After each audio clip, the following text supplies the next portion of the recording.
Chapter 1. Where are Tutankhamun's treasures? August the 4th, 1922. The Valley of the Kings.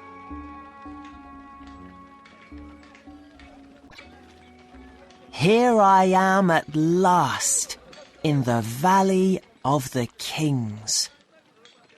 It's a valley in the desert, with lots of sand, and the tombs of dead Egyptian kings in it. It took us a long time to get here, and we all felt very hot when we arrived. But that doesn't matter now. It's good to be here. I'm happy to be working with Mr. Carter. Lots of young men wanted to work with him in the Valley of the Kings, but he took me because of my father. My father and Mr. Carter are good friends.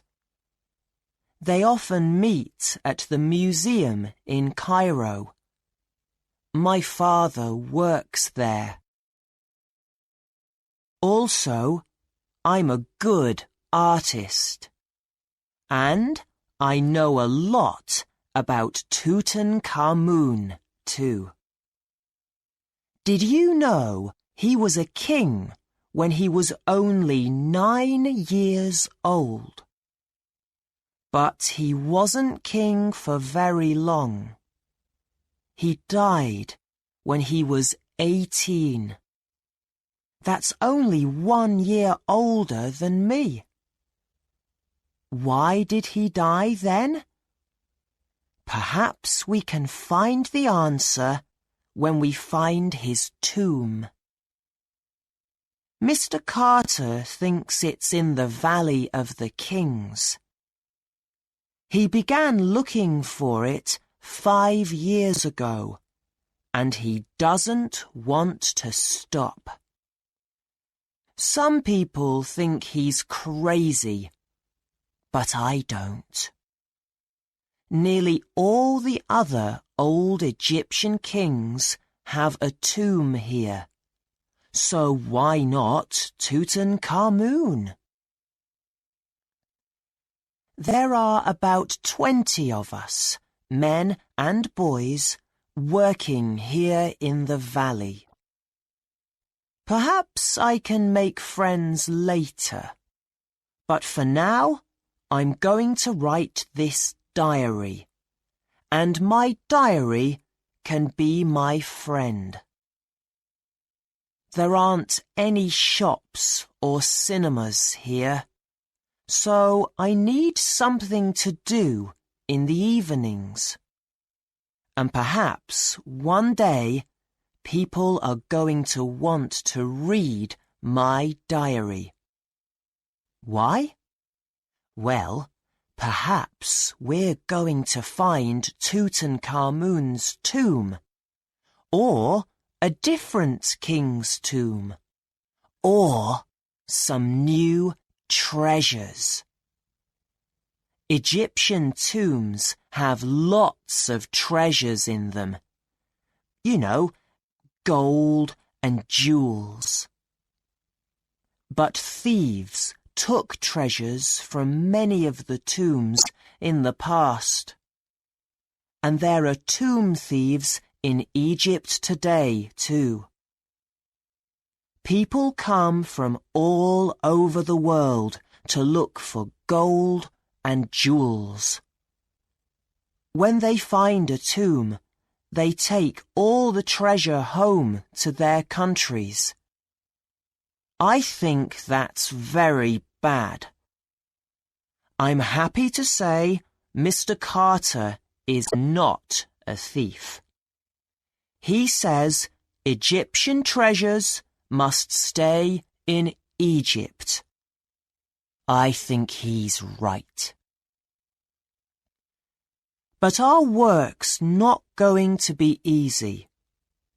Mr. Carter has only 1 year now to find Tutankhamun's tomb.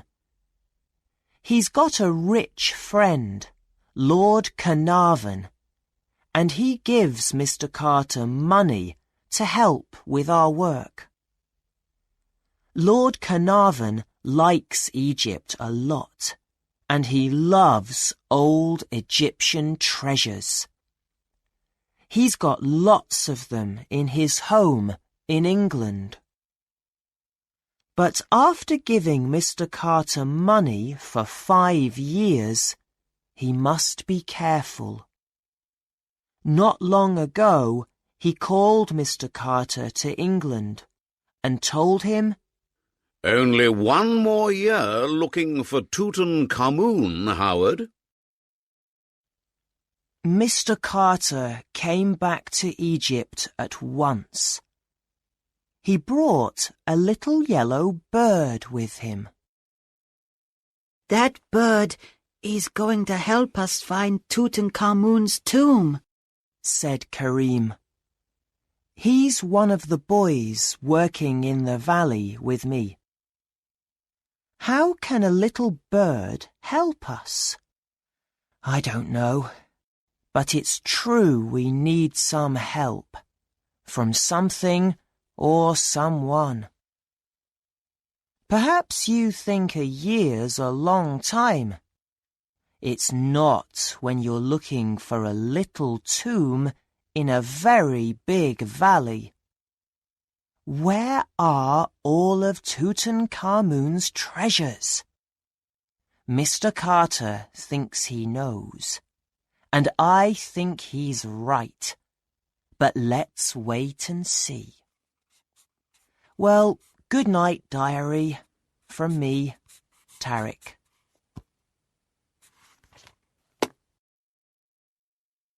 August the 25th, 1922.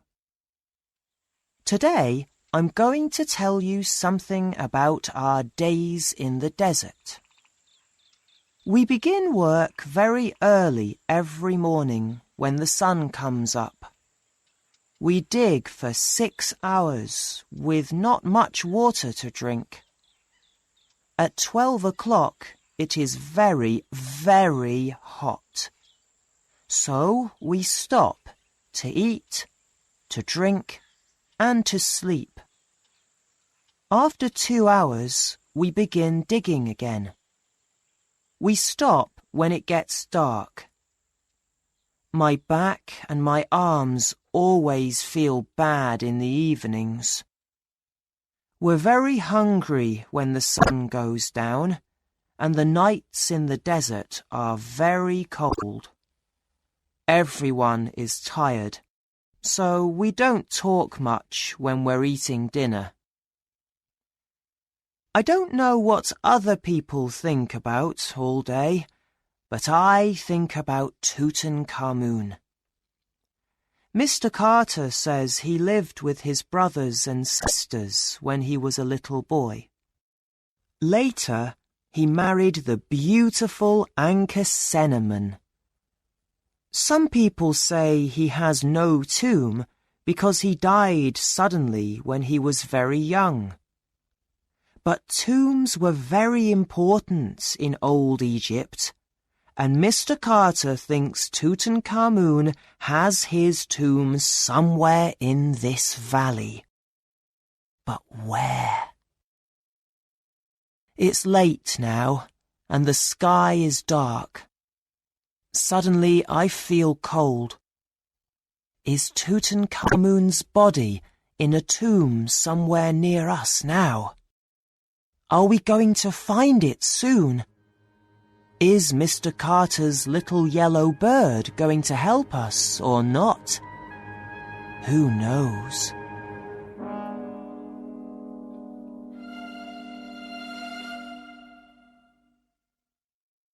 September the 12th, 1922. Some visitors came to the Valley of the Kings today. People often come here to look at the open tombs. They look at the pictures in the tombs and the bodies of the dead kings. We call them mummies, you know. Today's visitors were artists from France. They said everyone in Europe is interested in Egypt now. They are building new Egyptian cinemas and hotels in the big cities. And shops are selling Egyptian beds, tables, chairs, and pictures too. Artists can make a lot of money with Egyptian things. A young girl with dark hair and a beautiful, strong face walked along the valley behind the other artists. For a minute, she looked at me. Then suddenly she dropped something in the sand and began to look for it. I went to help her. After a minute, I found it. A gold bracelet with an Egyptian eye on it. I gave it to her and she smiled. "Thank you," she said. "My teacher, Mr. Ayrton, gave it to me for my birthday. Isn't it nice? I didn't want to lose it." She had beautiful dark eyes. I wanted to speak to her, but what could I say? "Excuse me, Anne, you have a beautiful face." Ugh, of course not. I know her name is Anne because an older man called to her, "Come on, Anne." "Coming, Mr. Ayrton," she said, and she ran after him. In the evening, the French artists left and went back to their hotel in Luxor. Anne smiled at me when she left, but then her teacher, Mr. Ayrton, called her and the smile left her face and she ran after him again. Am I going to see Anne again? I like her a lot, but I don't like her teacher, Mr. Ayrton. He's a lot older than her. Perhaps he's a very good artist, but why must she run to him every time he calls her? She needs to be with young people, not old Mr. Ayrton. It's another beautiful night tonight. Desert nights are wonderful. But again, I feel very cold. I think the dead kings come near us and watch us at night. I can feel their dead eyes looking at us coldly. Some people think they're angry with us for digging here. They say bad things happen to people when they go into Egyptian tombs looking for treasure. But Mr. Carter is okay, and he began digging in Egypt years ago. So perhaps they're wrong.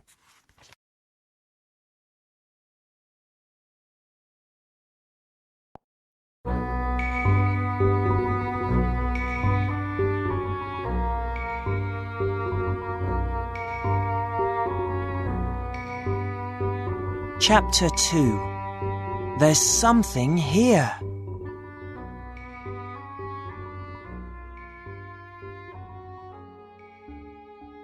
November the 4th, 1922. Something wonderful happened today. We found a step in the sand. It was about 4 p.m. when someone suddenly cried out behind me. It was my friend Kareem. Tariq, quick! There's something here! I ran to him and we dug fast. We soon found a step in the sand, and under the first step, we could see a second one. I said, "Stop! We must get Mr. Carter." Someone found Mr. Carter and he ran over to us. When he saw the step, he was very excited and he couldn't speak. We all waited. Then he found his voice. Dig! He cried. Dig, I say! So we all dug very quickly, and we found 5 more steps before the sun went down. Then we stopped. Now we are all very tired, but very excited. At dinner, there were many questions in all our heads. What are we going to find next? Is there a tomb here? Is it going to be open or closed? Early tomorrow morning, we must dig more. I don't think I'm going to sleep very much tonight. At last, there is something new in the sand. And my friend Kareem found it. November the 6th, 1922. Tonight, I can tell my diary everything. But only my diary. Mr. Carter says we can't tell people about the steps in the sand. He says they're very important. Today, we found 16 steps in the sand. Then, we found a door. And the most important thing? The door wasn't open, but had old Egyptian seals on it. Mr. Carter went down the steps and looked at the seals very carefully for a long time. We all waited in the sand under the hot sun. Down in the dark, looking at that old Egyptian door, Mr. Carter began to laugh. They're his seals! He called up to us. Tutankhamun's seals! I think it's his tomb at last! Well done, everybody! We all laughed and cried. It was very exciting. But after a time, Mr. Carter said we must all be quiet. He doesn't want newspaper men to hear about this and to come to the Valley of the Kings bringing lots of visitors. First, I must tell Lord Carnarvon, said Mr. Carter. We can't open the door without him. Put all the sand back and say nothing about this. So we covered the door and all the steps under the sand again. And now we must wait for Lord Carnarvon. It's going to take 2 weeks or more for him to come to Egypt by ship from England. How can we keep quiet for 2 weeks? It's a good thing I'm far from my family. And that beautiful French artist Anne is far away now. I think she would like to hear all about this too. Without them here, there's nobody to talk to. Nobody but you, my diary. November the 12th, 1922. Something very strange happened today. A snake killed Mr. Carter's yellow bird and ate it. Kareem was ill, and his face went white when he heard about it. The yellow bird helped us to find Tutankhamun's tomb, he said. But now Tutankhamun sends this snake to kill the bird because he is angry with us. We must stop digging at once and never, never open the boy king's tomb. Mr. Carter told Kareem to be quiet and not to say all those crazy things in front of the younger boys. Listen to me, Karim, he said. Tutankhamun died thousands of years ago. He can't be angry with us. Do you hear? Who is right about Tutankhamun? Mr. Carter or Karim? I don't know, but I'm beginning to feel afraid.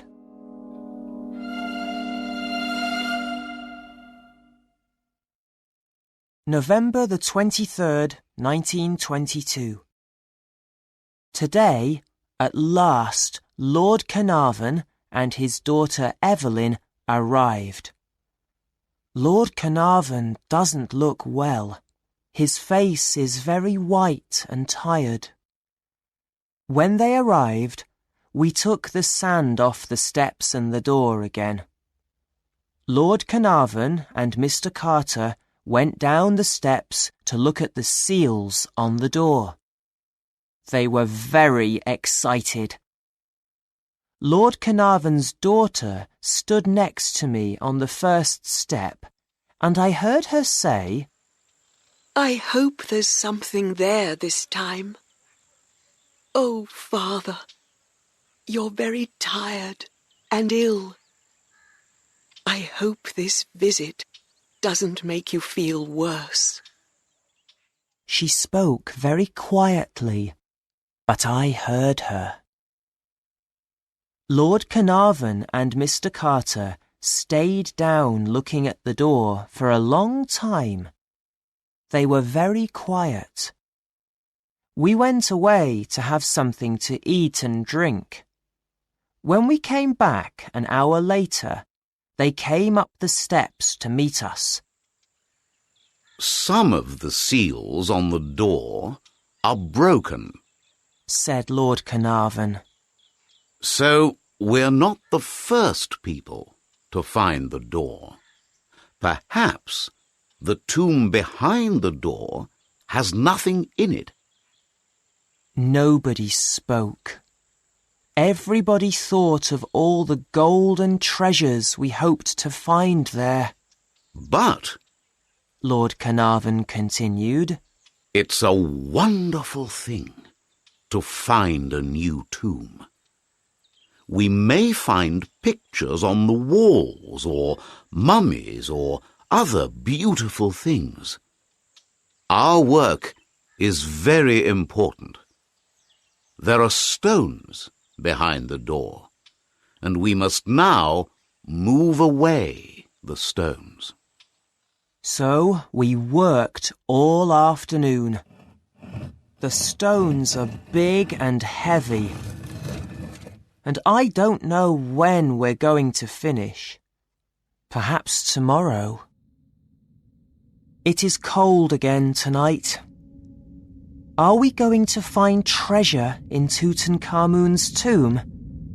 Is his angry spirit near us, watching us? I am too tired to think or to write any more now. Good night, diary.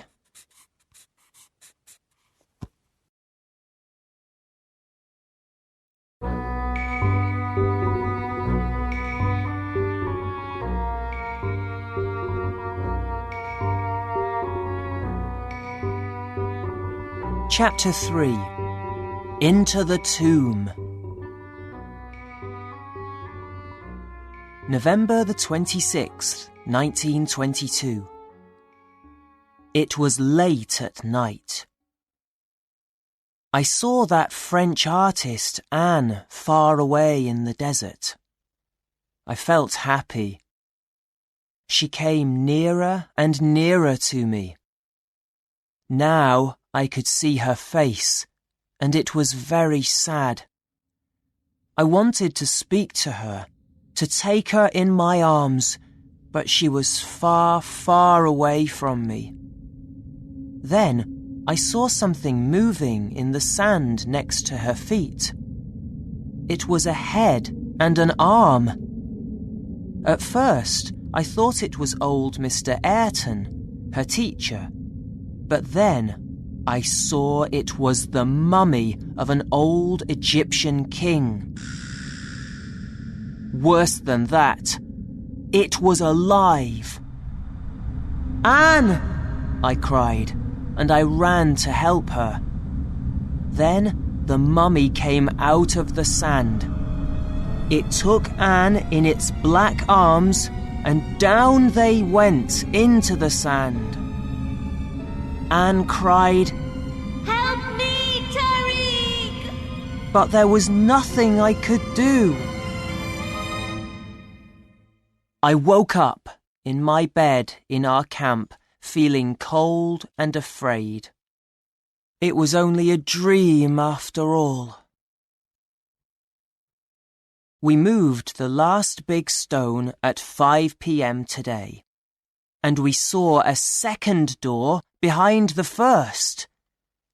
There were seals on this door too, and Mr. Carter said they were Tutankhamun's seals again. But this time, the seals were not broken. I could see Lord Carnarvon and Mr. Carter were happy. But they didn't want to look excited in front of us. It's late. They said to us. Of course, we can't open the tomb without the most important Egyptian people being here. So there is nothing more you can do today. Go and eat now. We want to look carefully at these seals again. We walked slowly away, and everyone began talking excitedly. Tariq, I heard suddenly. could you please wait? It was Mr. Carter's voice. My friends walked on to the camp, and I went back and looked down the steps. Come down, said Lord Carnarvon. I went down the steps and stood next to him and Mr. Carter in front of the tomb door. We're going to make a little hole in this door and look into the tomb, said Mr. Carter. We want you to be with us because your father wants to know everything about our work here. You can draw pictures of everything. Do you understand? Of course, I said yes. They made a little hole in the door. Carter looked through it with one eye. Lord Carnarvon and I waited. Carter said nothing. What can you see? Asked Lord Carnarvon at last. Wonderful things, answered Mr. Carter slowly. Then Lord Carnarvon and I looked. We saw gold and jewels and treasure everywhere behind the door. I can see golden animals and chairs and... Shh, said Mr. Carter. More quietly, please, Tariq. We don't want everyone to hear. Tomorrow we must cover the doors and the steps with sand again, said Lord Carnarvon. But tonight... He stopped speaking. He and Mr. Carter looked at me. I looked from Lord Carnarvon to Mr. Carter. Can we go into the tomb tonight? I asked. To have a look. What do you want to do? Asked Lord Carnarvon. I think your father would like you to come with us. I didn't take long to answer. I'm coming, I said. We're going into the tomb at midnight with lights. We must wait for some hours. When everyone in the camp is sleeping, we can go. November the 27th, 1922. It took us 2 hours to make a hole in the door. We worked very quietly so we couldn't finish by midnight. At 2 a.m. we were ready. Lord Carnarvon went first and then Mr. Carter. I went in last after Lord Carnarvon's daughter. The long room was hot, and our lights nearly went out when the air in the tomb moved for the first time in 3,000 years. Slowly, we began to see strange animals and golden statues and chairs. We looked at everything without speaking. All those beautiful things. I saw a little statue of an Egyptian girl, and I remembered the face on it. But from where? Suddenly I knew. It was Anne's face. I remembered my dream. There was something strange happening here. Something between Tutankhamun, Anne, and me. Look at the 2 black statues in front of us, said Mr. Carter. I think they're statues of Tutankhamun. Between them, there's a new door. Who wants to go through it with me? Lord Carnarvon wanted to go with him, but his daughter and I were afraid. I felt the spirit of Tutankhamun was in the long, hot, dark room with us, and I wanted to get out into the cold night air. It's all right, said Mr. Carter. You 2 can wait for us outside. But we need your help to make a hole in this new door. It won't take long. So we helped them. After they went through the door, we left the tomb. The stars looked down at us, and it was very cold.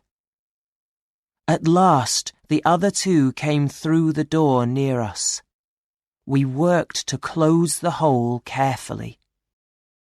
What did you see in the second room? We asked. A golden wall, they answered. The body of Tutankhamun is somewhere behind that. This is a wonderful day for all of us. By then, it was early morning, and I went back to my tent and slept all day. Now it's evening again, and I'm afraid. But who can I talk to about my feelings?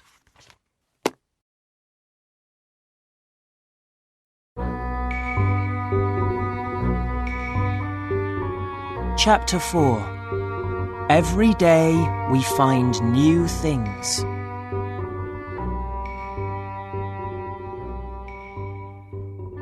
December the 22nd, 1922. Today, a month after my night visit to the tomb, we opened the tomb door again, this time in front of everybody.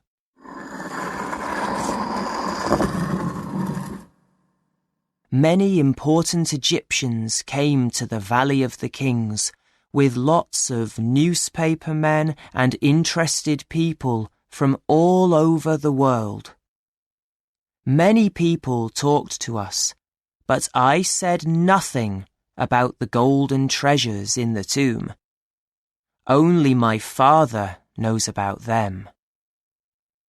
When we opened the door in the sunlight, everybody could see the gold and the treasures. First, Mr. Carter is going to photograph everything we find in the tomb.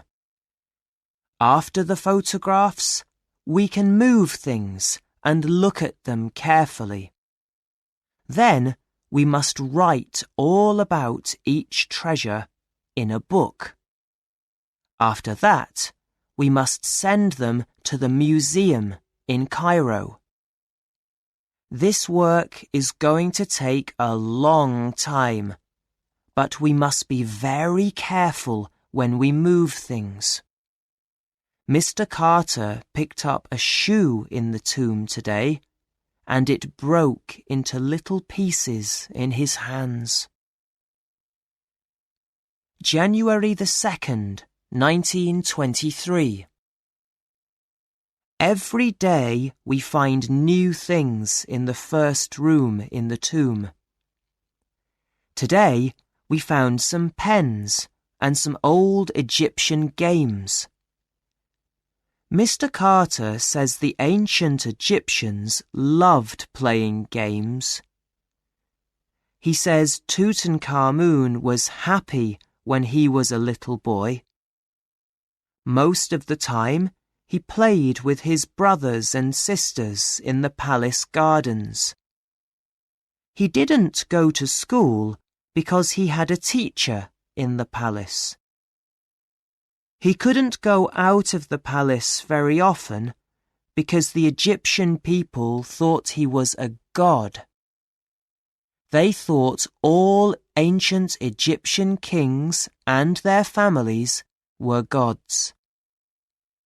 Near the games, we found a beautiful golden chair, and there were also many different things to wear.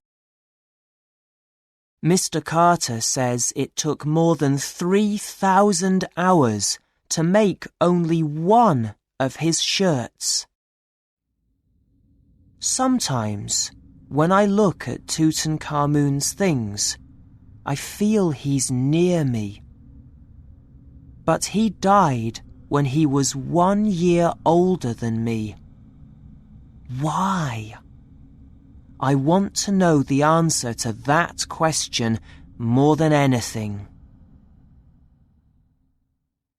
February the 18th, 1923.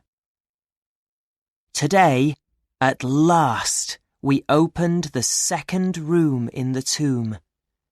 It took us 7 weeks to take everything out of the first room.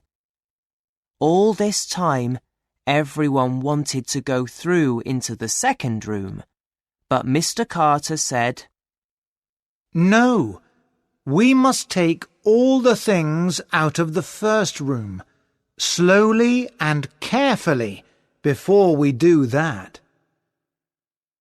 I know it was difficult for him too, because he knew the second room was the burial room. Lots of people were here again today for the opening of the burial room. It was very hot in the tomb. Mr. Carter opened the door between the 2 black statues, and he went in first. When he was in the second room, he could see all of the golden wall. "But it isn't a wall," he called out to us. "It's one side of a tall golden shrine." The shrine nearly filled the second room. It was very difficult to move around the shrine because there were treasures on every side of it. On the far side of the burial room is an open door and a third room. This room also has lots of treasures in it. After a short time, Mr. Carter asked all our visitors to leave. He said, "We can't open the shrine now because it has lots of treasures around it, and we must look at all of them first." The newspaper men took lots of photos of the shrine and of the treasures, and then they left. The walls of the burial room are covered with pictures. there are many pictures of Tutankhamun with a young woman. Mr. Carter says she is his queen, Ankh-Senamun. She has a strong, dark face. It makes me think of Anne, the French artist from my dream. In some of the pictures, Ankh-Senamun is giving Tutankhamun flowers, and he is smiling at her. They look very happy. Mr. Carter thinks they were very happy when they married. Am I going to be happy when I marry? I'd like to marry Anne. But where is she now? Back in France? Or here in Egypt, in a museum somewhere, looking at ancient Egyptian jewels and statues? After Tutankhamun died, Mr. Carter says the next king of Egypt was Lord I, a man 20 years older than Tutankhamun. When Mr. Carter told me about this, I remembered my bad dream of Anne and the old Egyptian mummy in the sands of the desert. And I remembered the time when her eye bracelet fell in the sand. After work today, I slept and had another dream. This time, I saw Anne wearing a white Egyptian dress. She had Egyptian jewels in her hair and Egyptian bracelets on her arms. We were in a room in an old Egyptian palace. I lay with my eyes open on an old Egyptian bed, and she sat next to the bed on an old Egyptian chair. Tutankhamun, she said, holding my hand. Lord I is watching me all the time now, and I am afraid. I wanted to say, my name's Tariq, but I couldn't speak. What is going to happen to me when you die? She asked. Again, I could say nothing. First our 2 children, and now you. People say Lord I killed them. And they say he's killing you too, with poison, because he wants to marry me and be king of Egypt.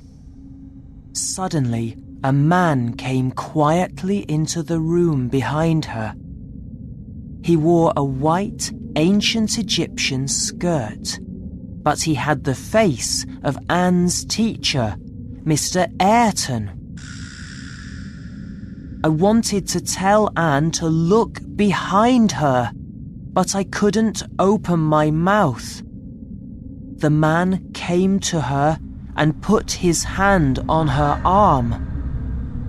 Ankh-Senamun, He said, smiling coldly. forget Tutankhamun. He is dying. You must take a new husband now. Are you ready to be my wife? I woke up suddenly, crying, Anne, no! Don't do it! Kareem sleeps in the tent next to me, and he woke up when he heard my voice. What's the matter, Tariq? He said. It's 3 o'clock in the morning. Are you crazy? Am I crazy? Why am I having these dreams? I don't understand them. Are they telling me to stop working for Mr. Carter and to leave the Valley of the Kings?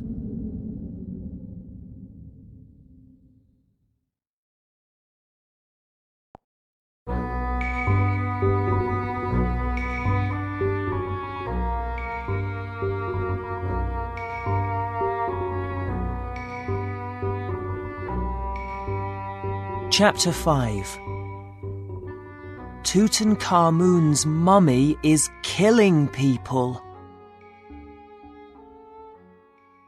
March the 15th, 1923.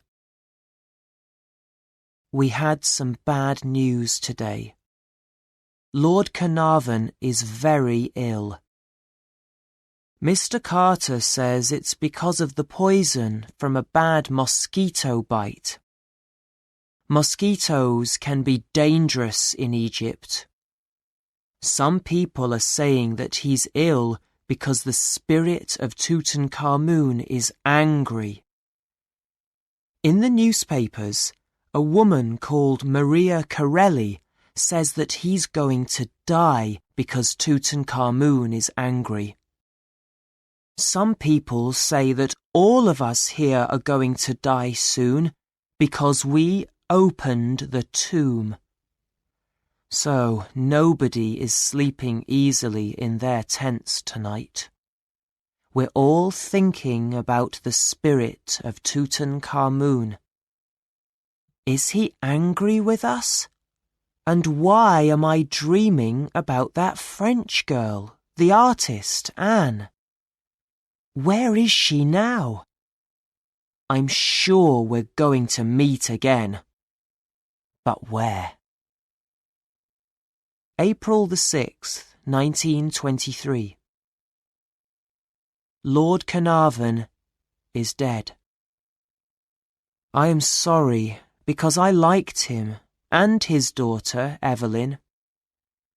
The newspapers say that all the lights in Cairo went out when he died. The city was dark for many hours. Mr. Carter told us that Lord Carnarvon's dog died in England on that night too. Mr. Carter only laughs at the things in the newspapers. He's not afraid of anything. But he's sorry too. Lord Carnarvon was a good friend. May the 29th, 1923. People are talking about Lord Carnarvon dying. They are saying that we were wrong to go into a dead man's tomb. But Mr. Carter doesn't listen to anybody. He wants to open the shrine in the burial room soon and find the body of Tutankhamun. It's going to take us all summer to finish our work on the things in the burial room and the treasure room. But what happens then? Are we all going to die after finding the body of the boy king? October the 3rd, 1923. A week ago, we sent the last treasure from the first room to the museum. My father has everything now. In his last letter, he told me they are looking for more workers at the museum in Cairo. My father has a lot of work to do there now because the museum has lots of visitors every week. Everyone wants to see Tutankhamun's beautiful things. Mr. Carter thinks we can open the shrine sometime in the winter, perhaps in December. December the 12th, 1923. Today, we opened the shrine. In it, there was a second golden shrine. We must open this very carefully. January the 20th, 1924. There are 3 golden shrines. After opening all 3 of them, we found a stone sarcophagus. How much more must we open before we find Tutankhamun? November the 12th, 1924. When we opened the sarcophagus, we found a golden coffin with 2 more golden coffins inside it. On each, we saw a beautiful golden face, the face of Tutankhamun. I know his face well now from all the pictures on the walls of the tomb. On the last coffin, his head is blue and gold, and he has a golden snake and a bird's head over his big, dark eyes.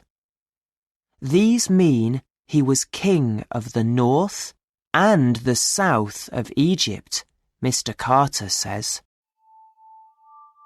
Today, at last, we found the mummy of Tutankhamun.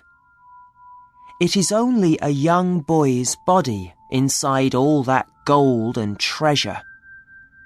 Around the mummy were 143 jewels of all colours: red, green, white, and blue. There were also some blue flowers.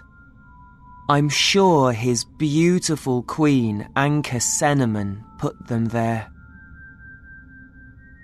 When we found the body, there were lots of people in the room, and it was very hot. But I felt cold and afraid. Mr. Carter was very excited, but I could only hear a little voice in my head. The voice said to me it was wrong to be there. I left the tomb and ran outside into the warm sun. But I felt cold out there too. In the evening, Mr. Carter came to my tent. "Why did you suddenly leave us, Tarek?" he asked. I told him that I felt afraid of Tutankhamun's spirit. "You're tired," he said. "You need a holiday. Why don't you visit your father for 1 or 2 weeks? I know he'd like to see you. You can help him in the museum." "Thank you, Mr. Carter," I answered. "And remember, Tutankhamun died 3,000 years ago.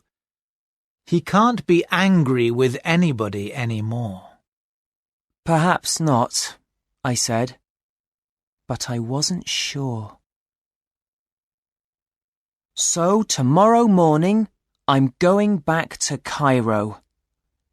All my things are ready in my bag, and my diary's coming with me too. I'm going to be far away when the doctor comes to cut up Tutankhamun's body. I don't want to see that. I hope my father understands. I'm looking at the stars now. I must say goodbye to my best friends in the desert. January the 14th, 1925. Cairo. I'm not going back to the camp. My father and I spoke about it today.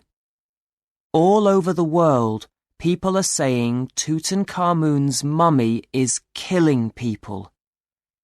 And my friend Karim died last week at the camp. How did he die? I don't know, but I know everybody's going to say Tutankhamun's angry spirit killed him. Mr. Carter still isn't afraid, but he's the only one now. My father doesn't believe in the curse of the mummy, but he wants me to stay with him and help him in Cairo in the museum. Last week, Mr. Carter found more coffins and the mummies of 2 little children. He thinks they are Tutankhamun's children. They died before they were born. I feel sorry for the boy king and his beautiful young queen. We're going to look after all his things very carefully here in Cairo. Then perhaps he isn't going to get angry with me or my father.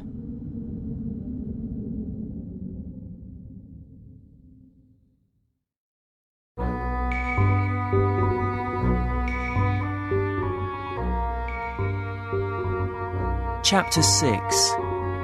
The End of a Wonderful Time.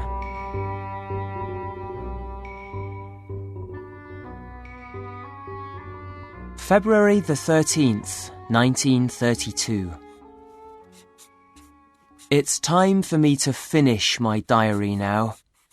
I stopped writing it 7 years ago, but the story of Tutankhamun's tomb didn't finish then.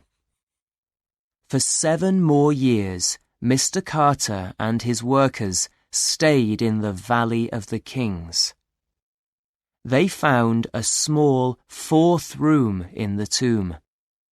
There was food and drink there. Would anyone like some 3,000-year-old bread? There were also 30 bottles of wine. There were many more beautiful treasures in the 4th room too. We have them all in the museum here in Cairo now. I'm happy to say no more workers died at the camp, and Mr. Carter is still alive and very well. The last treasure arrived at the museum 3 weeks ago, and then Mr. Carter at last left the Valley of the Kings. He's coming to our house tonight, and we're all going out to have dinner at the best restaurant in Cairo. It's the end of a wonderful time, my father says. We're going to have an evening to remember. 4 of us are going to the restaurant. Mr. Carter, my father, the French artist Anne, and me. I met Anne again at the museum a year ago. She came to make some pictures of Tutankhamun's treasures. When she arrived at the museum, I remembered her at once, and she remembered me. So it was easy to begin to talk. And what happened to your old teacher, Mr. Ayrton? I asked soon after we met. Oh, him! said Anne, and she laughed. What a bad man he was. What do you mean? I asked. He wasn't a good teacher. He was a tomb thief, only interested in getting ancient Egyptian treasures. I looked at the Egyptian eye bracelet on her arm. Anne's eyes met my eyes. Yes, he liked beautiful things, and in the end, I think I was only one more beautiful thing for him to look at. So I left him. I'm much happier now. I feel free without Mr. Ayrton, without his eyes watching me all the time. Anne and I worked in one of my father's offices at the museum for some weeks, and in that time we talked about many things, often about Tutankhamun. Anne feels the boy king is her friend, and I feel I understand him very well too. My father likes Anne. He says she's a very good artist, and she loves Egypt, the ancient country and the new country too. She says she would like to live here always. Would she like to marry an Egyptian man? I'm not sure, but I think I'm going to ask her one day soon.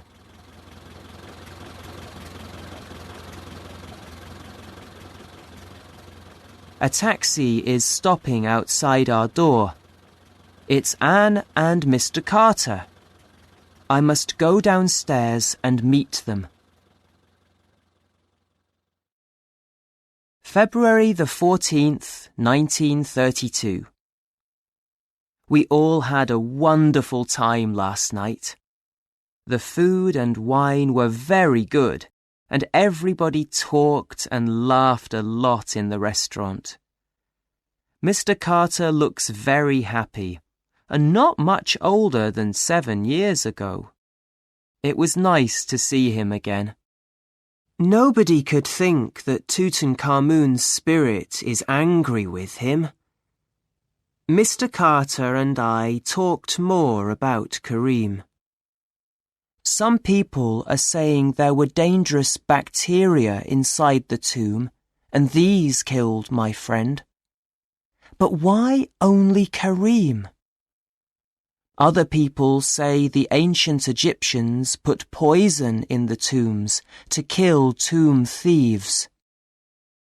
Mr. Carter thinks these stories are wrong. He says there was nothing strange about it. One day, Kareem got dangerously ill and died before the doctor could get to the camp. My father told Mr. Carter about the new stories in the English newspapers. People in England are now afraid of having mummies and ancient Egyptian treasures in their houses. They're sending them all to the British Museum, and the museum is going to need a new room to keep all these things in. Some people think that the great Titanic accident happened because the ship had an Egyptian mummy on it. A museum in New York wanted the mummy for its Egyptian rooms, but when the Titanic went down in the Atlantic, the mummy went down with the ship. After dinner, my father asked Mr. Carter, "Do you want to go and see the mummy? It's a new film here in Cairo, and everybody loves it. Boris Karloff is the mummy. He's a very famous film star in Cairo these days." Mr. Carter laughed again and said, Why not? So he went to the cinema with my father. But Anne and I didn't want to go with them. We can't laugh about the curse of the mummy. I think the spirit of Tutankhamun doesn't do anything bad to Mr. Carter because he isn't a tomb thief. He found Tutankhamun's treasure, but he's leaving it here in Egypt. With my father's help, the Tutankhamun rooms in the Cairo Museum are now beautiful. So Tutankhamun isn't angry with my father or with Mr. Carter. But I'm not sure about Lord Carnarvon or my friend Kareem. Why did they die? And what about me and Anne? Anne and I walked slowly back to her hotel from the restaurant. The stars over Cairo were wonderful that night, and I told her how the stars were my friends in the desert. Let's go to the museum, She said suddenly. You've got your key, haven't you? Yes, of course, I answered. I always have it with me. We went there at once, and, with my key, I opened the museum door, and we went into Tutankhamun's rooms. We looked at one of the golden shrines there. On it, there's a picture of Tutankhamun and his queen, Ankhesenamun, at a table. She's putting some wine into his glass. Some women are playing music for them. It's wonderful to think this all happened thousands of years ago. I think they were happy for a time. Anne said. Before Lord I came along, before their children died, and before Tutankhamun died. And perhaps they can be happy again now. Who knows? She took my hand. I want to leave my bracelet here, Tariq, she said. For Tutankhamun and Anka Cinnamon. I don't need it now, you see. Now I have you. So I can close the door on Mr. Ayrton and on Lord I. She took the Egyptian eye bracelet from her arm and put it down in front of the golden shrine. When she put the bracelet down, I thought I could hear faraway music and some strange and beautiful singing coming from somewhere. In my head, I closed the door on Lord Carnarvon, on my friend Kareem, and on Tutankhamun's curse, and I felt happy. Then Anne and I left the museum, arm in arm. She was free of Mr. Ayrton, and I was free of the mummy's curse at last. I smiled at Anne, and she smiled at me. We walked slowly back to her hotel and said goodbye at the door. See you tomorrow morning, said Anne, looking at me, with stars in her eyes. Yes, see you tomorrow morning, I answered, and I walked back home, happy and excited, dreaming of asking Anne to marry me.